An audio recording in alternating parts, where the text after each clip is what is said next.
기본적으로는 구글 기반, 또 더해서 이제 실시간 커뮤니케이션 저희가 잔디라고 하는 업무용 솔루션을 같이 병행해서 활용하면서 저희 센터 같은 저희 비영리 IT 지원 센터 같은 경우에는 온라인 기반으로 이렇게 협업하고 이렇게 활용하는 것에 대한 것이 나름 잘 구축되어 있고, 그런 것에 되게 익숙한 조직 문화를 어, 초기부터 잘 구축해 놨다고 볼 수 있겠습니다. 저희 스스로 뭐 이렇게 자평하기 아주 저희가 베스트 사례라고 얘기할 수는 없겠지만, 그 나름 저희가 저희 조직 어떤 환경적인 부분이나 조건의 여건에 맞게 활용하고 있다고 말씀드릴 수 있겠고요. 그러다 보니까 뭐 조금 옛날 사무실 사진이긴 하지만, 왼쪽의 사진이 제가 옛날 저희가 사무실에서 쓰던 제 자리예요. 그래서 모니터 한 대를 두고 보통 노트북을 연결해서 업무 보고, 뭐 부수적으로 뭐 태블릿 같은 걸 하나 추가적으로 놓고 업무를 사용을 하다가, 외부적인 미팅이라든지 교육이라든지 이런 것들 외부 활동이 많다 보니까 뭐 굳이 꼭 일을 꼭 사무실 들어와서 하는 것이 아니라 언제 어디서든 용건이 끝났을 경우에 필요하다면 뭐 카페라든지 아니면 코워킹 스페이스이라든지 그 밖에 여러 가지 어쨌든 인터넷 접속이 가능한 공간에 들어가서 오른쪽에 보시는 것처럼 동일한 시스템에 동일한 자료를 가지고 실시간으로 저희 같이 일하는 저희 팀원들하고 소통하면서 일을 할 수가 있었고요. 지금도 그렇게 일을 하고 있습니다.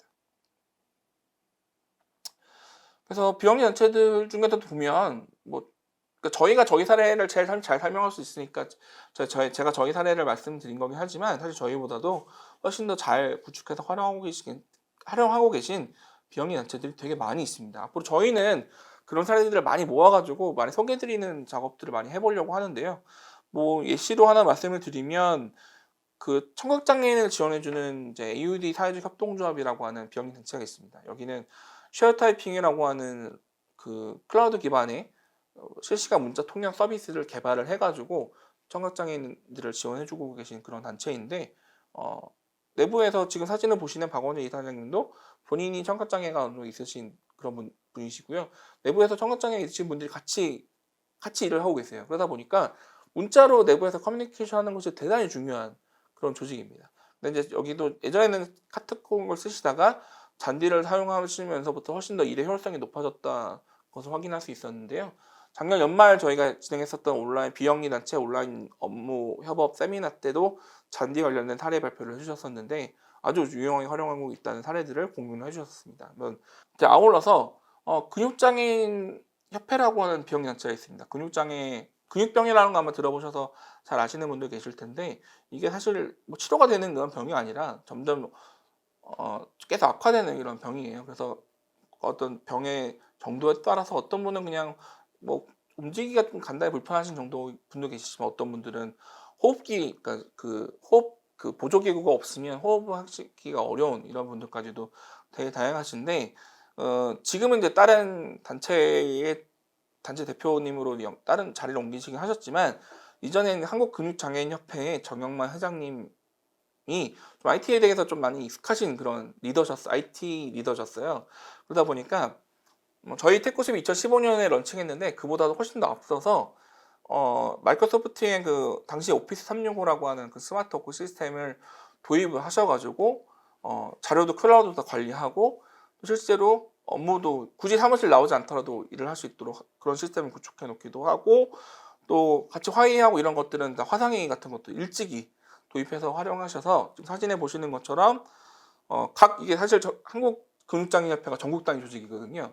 각 뭐 전주에도 있고 여러 다른 지역에도 있는데, 이렇게 활동가 분들이 좀 움직이기 어려우심에도 불구한 분들이 있으심에도 불구하고 이렇게 화상회의로서도 의견을 교환하고 업무를 할 수도 있기도 하고, 또 여러 보조적인 또 디바이스, 좀 이동성이 좋은 그런 디바이스의 좀 기능적인 부분을 지원을 받아서 또 이제 일을 하실 수 있는 이런 장점을 갖고 있습니다. 요거 관련된 사례 영상을 저희가 만들어 놓은 것이 있어서 이것도 저 링크를 들어가 보시면 상세하게 확인해 보실 수가 있습니다. 그래서 항상 제가 예전에 뭐 온라인 그 비영리단체 대상으로 이 스마트워크 관련된 교육이나 세미나 같은 걸 할 때 제가 많이 이제 사례 발표자로 모셨던 분이기도 하셨는데, 마지막 항상 말씀하시면서 마무리하시면서 말씀하시는 게 저희도 했습니다, 여러분도 하실 수 있습니다 라는 말씀으로 많은 좀 뭐랄까요, 좀 영감을 주시는 그런 분이기도 하신데요.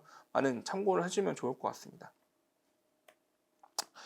또 아울러서 저 서울에 있는 우리마포 종합복지관이라는 곳이 있는데 여기서도 일찍이 스마트 복지관을 이제 표방을 하시면서 되게 관장님이 그런 것을 기획을 잡으시고 그 내부 팀장님이 또 되게 스마트하신 그런 팀장님이 계셔서 그 팀장님 주도적으로 이제 내부적 시스템도 구축을 하시고 아까 제가 말씀드렸던 단계적으로 이제 같이 계신 같이 일을 하시는 그런 사회복지사분들이 이제 그런 시스템에 적응하시고 같이 업무 협업을 하실 수 있는 그런 문화를 만들어 나가는데 많이 공을 들였던 이런 조직이시고요. 내부적 공익도 되게 열심히 하시면서 어떤 전국에서도 많이 손꼽히는 그런 이제 스마트워크 도입 사례로서 뽑히는 그런 조직이기도 합니다.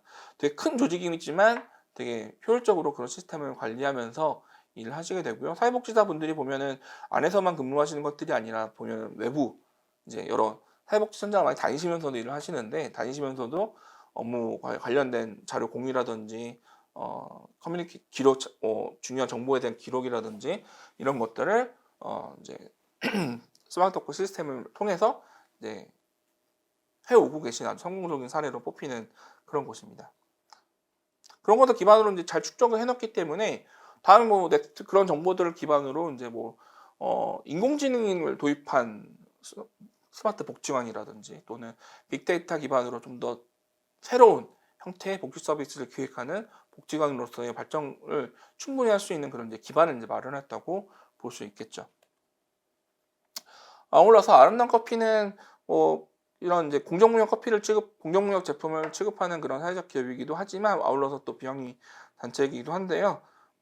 근데 여기서는 이제 내부적 업무 온라인 협업을 넘어서 이미 이제 그것도 잘하고 계셨지만 또 한편으로는 이제 매장 관리 또 제품 관리 이런 것들도 하셔야 되는데 예전에는 그런 것들이 되게 파편적으로 담당자분이 개별적으로 엑셀 작성하시고 그 다음에 중앙으로 모으고 이런 좀 번거로운 작업들을 하셨었는데 마이크로소프트의 다이나믹 365라고 하는 이제 CRM 서비스가 있는데 CRM 서비스를 도입함으로 인해서 현장에서 이제 스마트폰에 연결되어 있는 그런 시스템에 담당자분이 뭐 이런 정보들 이런 걸 기록하면 다 바로 중앙으로 모여짐으로써 유의미한 데이터로 정보가 정리가 되고 그걸 기반으로 뭐 좀 더 합리적인 의사결정을 하는데 기반이 되는 자료로서 활용이 된다고 합니다.